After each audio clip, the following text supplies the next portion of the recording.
And we are live. Gustavo, how's everything? Hey, how's it going? Doing Good, good, good, good. good, good. So we're back again. We're back every Monday for Power Hour. Oh man, camera's not. I'm not feeling it. There you go. Oh man. Camera's got a case of the Mondays. Camera has a case of the Mondays. All right. Blurry early morning vision. I don't have to be the one talking today, so it's all good. It's all good. For you guys watching this, we're gonna talk about hiring, training, onboarding your ISA. We've talked about ISAs before a lot, right? And some of the things that a lot of us don't get is that there has to be a process that you have to take in order to get an ISA to really fit into your team. So that's what we're going to talk about today: onboarding and training. And help us out if this is valuable content to you. This video, we're going to do this continuously every Monday. If it helps, comment, like, let us reach more guys in the group. And if you're watching this in the channel, in the YouTube channel, again, a comment will go a long way for us.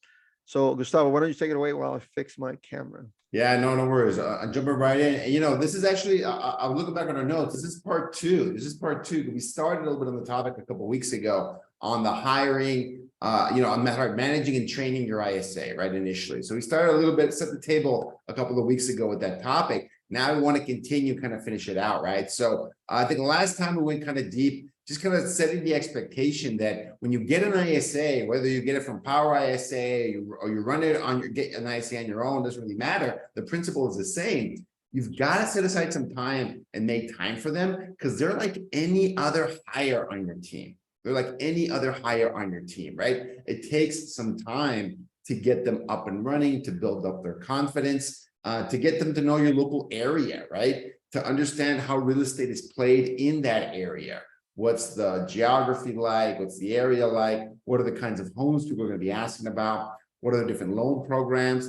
It helps to remember, we can't even remember this, right? I've been in the business for so long, how useless we were at the beginning, right? How clueless we were at the beginning. And we just didn't know, and then worse, we had no idea how much we didn't know. We didn't even know what we didn't know, right? It was that we all start that way in real estate. And I think a mistake that some agents make is that when they have a new person, it doesn't matter if it's ISA or not, they've got a new person and they are so frustrated that they don't know anything, right? They want them to hit the ground running and be productive on day one and week one. And they're like a baby that doesn't even know how to walk. And they want them to go fetch them like a cheeseburger at McDonald's, right? So, well, it's a baby, right? That's a reasonable ask, except unless you're asking a baby to do that, right? They can't even walk yet. So it's akin to that. I think it's a really good analogy that, when you have a small, I have little kids, right? So this is like all the little kid analogies apply to me. When they're learning to walk, right? And they slip and fall flat on their face, what you shouldn't do is berate them, right? Like really go into them. Oh my God, I can't believe you made the mistake again. Why can't you walk? You've been falling all week. When is it going to get better, right? I expect you to be walking by now. We don't say that, right? We don't take that approach at all. We encourage them, right? They take their falls, we let them go little by little, and we encourage them every step of the way. That's where you should come from when you're helping ramp up these new members of your team. That's where you should come from, okay? You've got to be encouraging, you've got to help them, you've got to make time for them, right? And in this second part, Roberto, that's a lot of what we talked about last session. I want to talk about the other part of this, okay? Because I don't want people to get confused when I'm talking about being supportive, cheering them on, being a great teammate, with not having any standards. That is not what I'm saying, right? That's not what I'm saying at all. But I see a lot of confusion in this space, right? Like, oh no, it's been 3 months and my ISA hasn't set one appointment yet. I'm like, holy cow, there's no way, shape, or form that should be happening, right? That there's something wrong there. But I'm trying to be as supportive as possible. You're probably being a little bit too supportive to the point where this person's producing nothing and you have no standard. You've got no standard. Okay, so you've got, as they're starting from day zero, right? They're starting on day one. They're starting from zero at day one, and they're starting to learn everything. By day 30, they should know the job, right? They're not going to master it yet, for sure, but they should know what they have to do. Okay, they're going to grab a list, they're going to make some calls, and they should know what the outcome that they want should be. There should be way less guesswork at day 30 than on day number 1, right? And you have to have a standard, right? And by standard, I mean, you have to have a daily number they should be shooting for, right? They're not going to hit this number on day 1 or week 1, maybe not even month 1, right? But they have to know what that standard is. And are they close, right? Are they close? Should they be close to achieving that standard? And I'll give you the simplest example. I'll give you 2 examples, the simplest ones. We're doing circle prospecting with my ISA. It's a really common campaign. Calling around the neighborhood, trying to find potential sellers in the area. How many calls should they be making a day? How many conversions should they be getting? Simple math. Typically for these kinds of campaigns, on the low end, ISA should be making about 200 calls a day, right? Because circle prospecting is all about numbers. It's getting the greatest amount of numbers out there possible. About $200 a day is a typical single line dialer, by the way. Single line, keeping it simple. Single line dialer, pretty decent list, right? Out of those 200 calls, you'd want them to talk to 20 or 30 people, right? Like 20, 30 conversations would be a good outcome of 200 calls, be a really good outcome. It might be less than that, right? You might have to bump up the dials for them to talk to more, but simple math.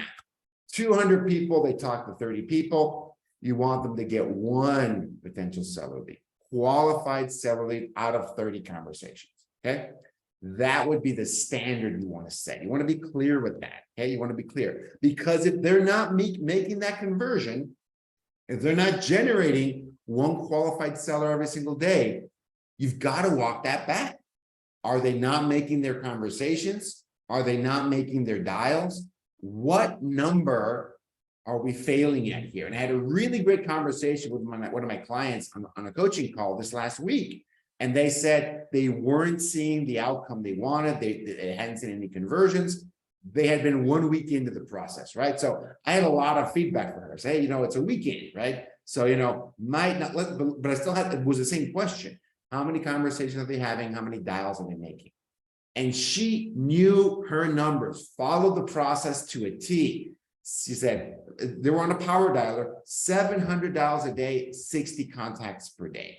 And I was like, wow, that's really good. That's for cold calling. It's amazing. It's really good. Actually, I wanted some more information about that. How you achieve that? But that was a really good conversation because she knew her numbers, right? Because if they're making $700 a day, 700 dials a day, talking to 60 people per day, then it's just an ISA issue at that point, okay? Because you give anyone in real estate 60 conversations a day, something should be happening.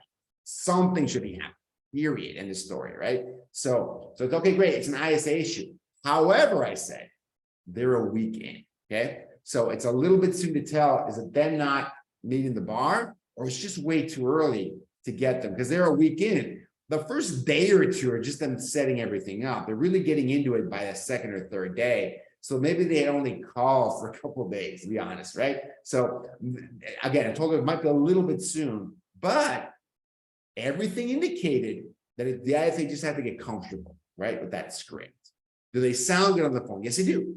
Does the intro sound good, right? Because that's where they're at in the process. They're just beginning. Does the intro sound strong? Yeah, but they're not good at closing. No one's good at closing on the new script within the first couple of days, right? No one is. So I told her, if everything else looks good, give it some more time.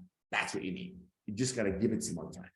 And again, she was a little bit aggressive, wanted results a little bit quickly, but she really knew her numbers, right?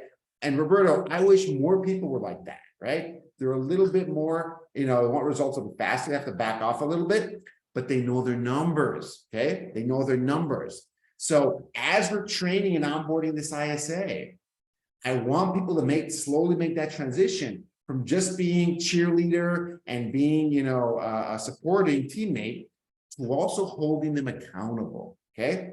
Because at the beginning, even though they're very early, even though they're the baby trying to take the first steps, you can at least hold them accountable to the very first number, which is make your dials, okay? Doesn't take a lot of skill to make your dials. It just doesn't. Doesn't take a lot of skill to do that. That's a very low bar. Get them doing their dials first, right? Great. They may not be great on the phone. They might not know the area. That's fine. That's normal. But they can at least make their dials. Hold them accountable, right? What's a great accountability mechanism? My favorite, end of day report. Boom, there you go, right? And word for the wise, pro tip here. You can always look at their daily report and look at the dialer results too. It's never a bad idea to check both and go, do they make sense? Do they not make sense? You can avoid a lot of hassle, a lot of pain if you're just got one eye on their daily report and another quick glance at the dialer activity for that day. Those two numbers have to make sense. And if they don't, ask about that. Hey, you're saying you made 300 dials and the dialer says you didn't even turn it on yesterday. Like, what's going on? I mean, that level of accountability, that's what I mean. Not some super precise, like, hey, what am I missing here, right? Like, and again, with genuine curiosity, I always give people the benefit of the doubt. I'm looking in the wrong place, or what's the deal? Okay, what happened? Oh, I did single line dial on Ring Central. Holy cow, don't do that, right? Use it. I mean, best case, you can correct them on what to do the right way, save them some time. Or worst case, you're catching someone that's not being honest with you. Both are good outcomes, in my opinion. You got to find out what the issue is right away. Don't beat around the bush. Don't beat around. Okay. But track that number. That is part. Holding them accountable does not have to be, berating them, is not being nasty to them. That's not it at all, right? You've got a standard and you want to help them achieve the standard so that at the end of 30 days, they stay on your team. You become a full-time, fully ramped up member of your team. You're helping them achieve the standard. The standard is a goal for both of you. You can make it a goal for both of you. Hey, got to achieve this number. What do you need from me? Let's go. You can do this, right? Encourage them, but encourage them to reach a standard, okay? Encouragement for encouragement's sake can lead you astray. It can. It can get some bad behaviors out there. It can create some entitlement.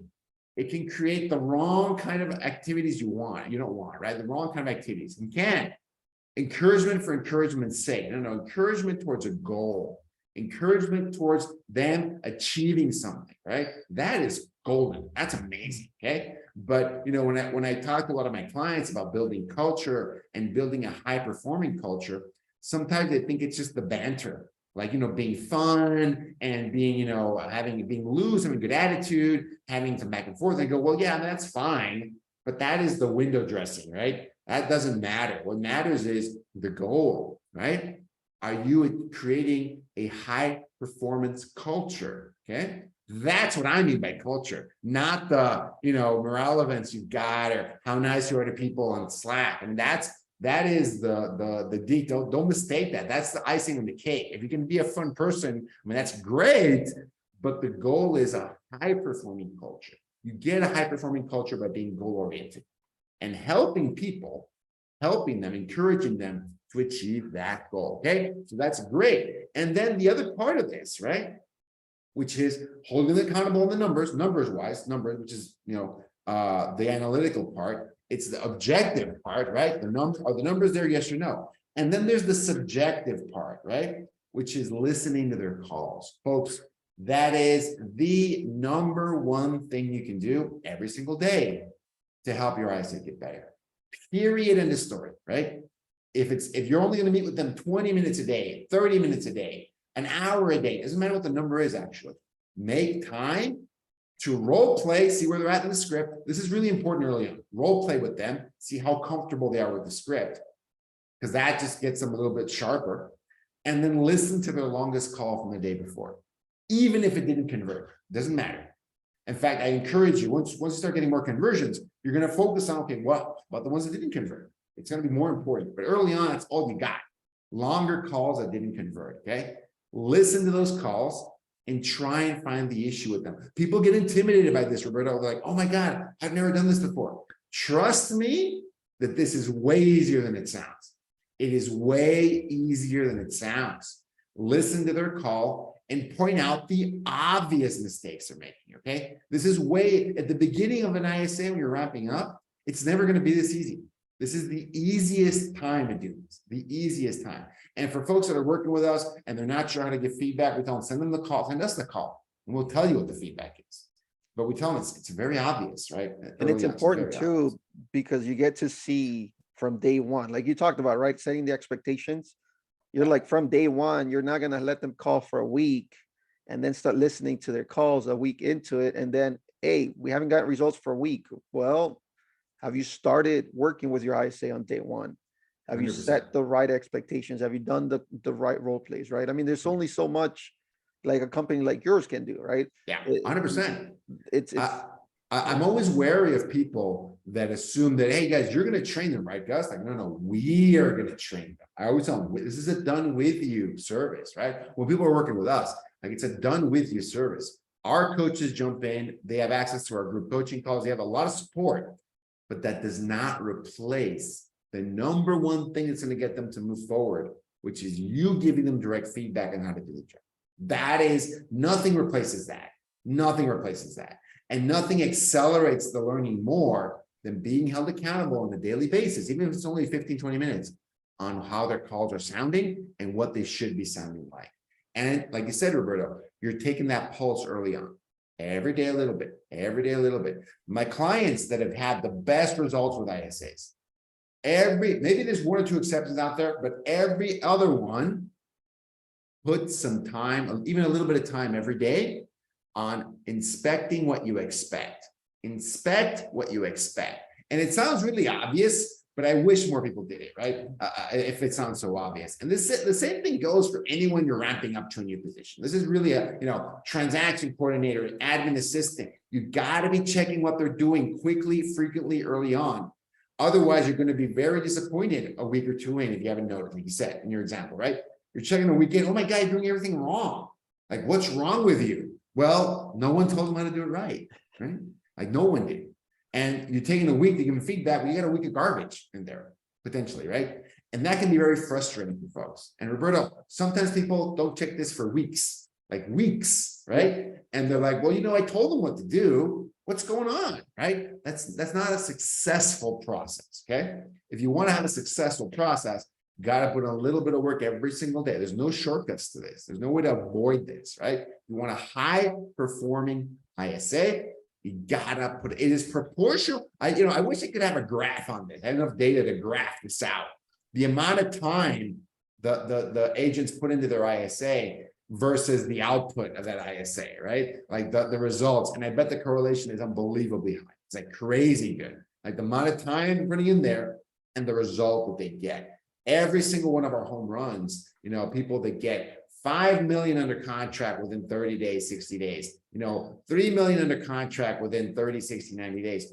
They put the time in. They put the time in, right? They made sure that they gave the ISAs everything they needed to be successful, and the person was good to go. And they felt like, oh, supported, well, let's make it happen. But it's important. But keep it simple. Keep it simple. Don't go off the deep end here. A little bit of time every day to listen to the longest call from the day before. That in and of itself, even though you're not an expert coach, like calling coach, doesn't matter, right?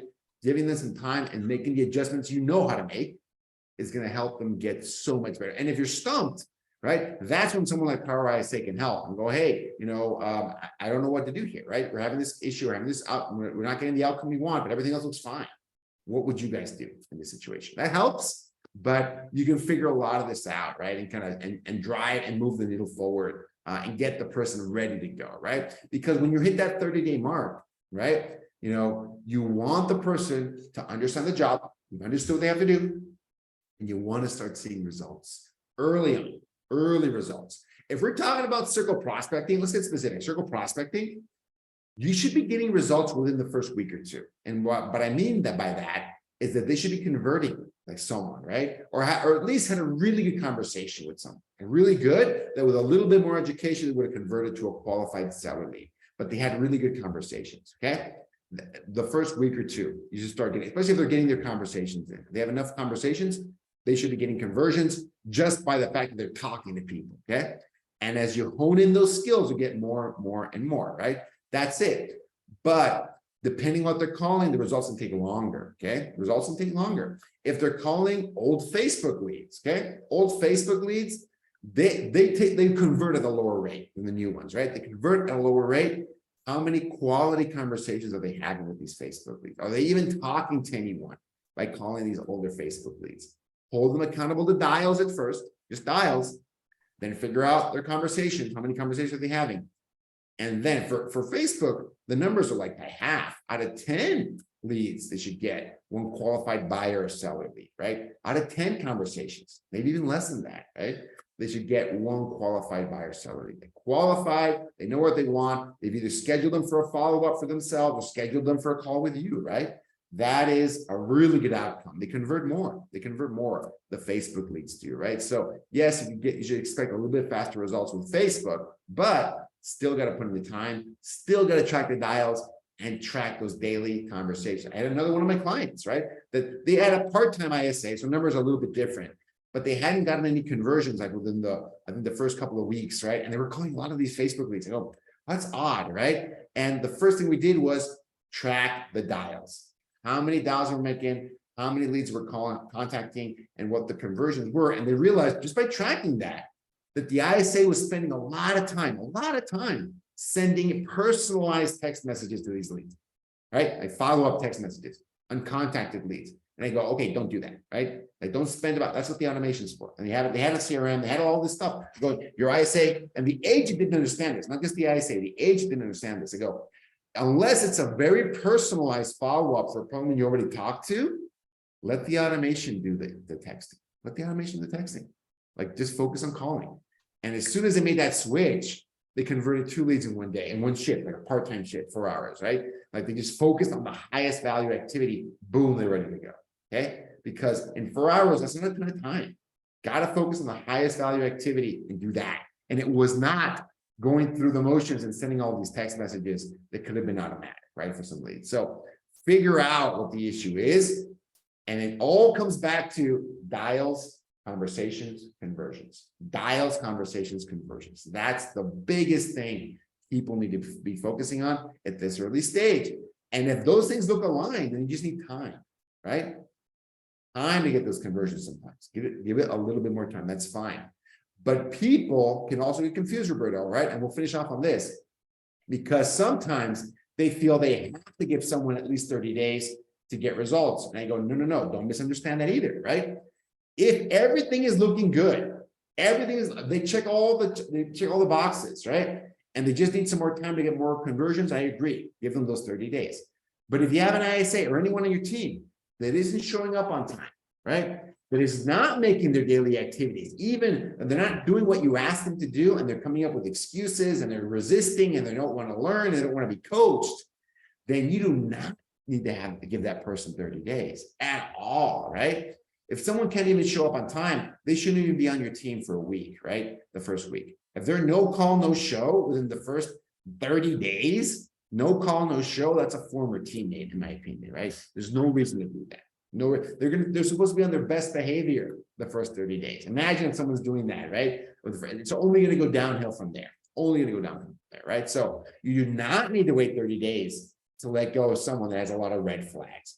Not showing up on time, being absent multiple days within the first 30 days, also a big red flag for me, right? Not showing up, they're not going to put in the time that they need. Not doing what you asked them to do. That's a big one. It's a big one. You'd be surprised how many people don't catch that.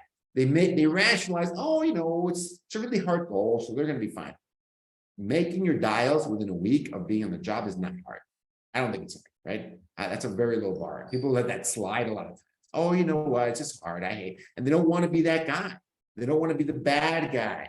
They don't want to be the one that has to punish or just speak to someone. Like, hey, you can always, again, this is me, right? I've been doing this for years. Even when I give people constructive feedback, I have to tell them, hey, you're doing this wrong. Stop doing that. Do it the right way. You can be encouraging there too. You can, right? And you want them to win. Come from a place of wanting them to win, and you're trying to course correct to get them where you want to go because you want them to win. You want them to win. If you come from there, those feedback sessions can be way easier. But if someone's not coachable, someone's not teachable, it doesn't matter how awesome they sound on the phone. To me, that's a non-starter, right? If someone knows how to do things better and doesn't want to listen to any feedback and is not getting the result that you want, that's a bad person. You don't want them on your team. Okay. So that's the last little nugget I want you to share, because those red flags, in my experience, you can't really get past them. You can't really get past them, especially if they're showing that kind of behavior early on. Huge red flags. All right, man. Great. So much. Thanks a lot for stopping by again. If you guys want to look at, we talked about onboarding, training, and ISA. If you want to know if you're ready to hire an ISA, we've done a few videos back. If you go back in time in the group, or if you go to the YouTube channel, we'll tell you when you're ready for an ISA. Not everybody should be hiring an ISA, right? Not absolutely. You know what? That should be the topic of our next chat. When you do not need to hire an ISA. That's a really good one. That's a really good one. I'm going to jot that one down because we'll be talking about that one next week. I think it's a really important topic people should talk about. And if there's anything else you want us to cover, put it in the comments, right? That's what we're here for. Every Monday, Power Hour, talk about everything that has to do with ISAs, outbound calls, and activity you should be doing to attract more buyers, attract more sellers. So thanks again, guys. We'll see you again next Monday. All right. Sounds good. Thanks.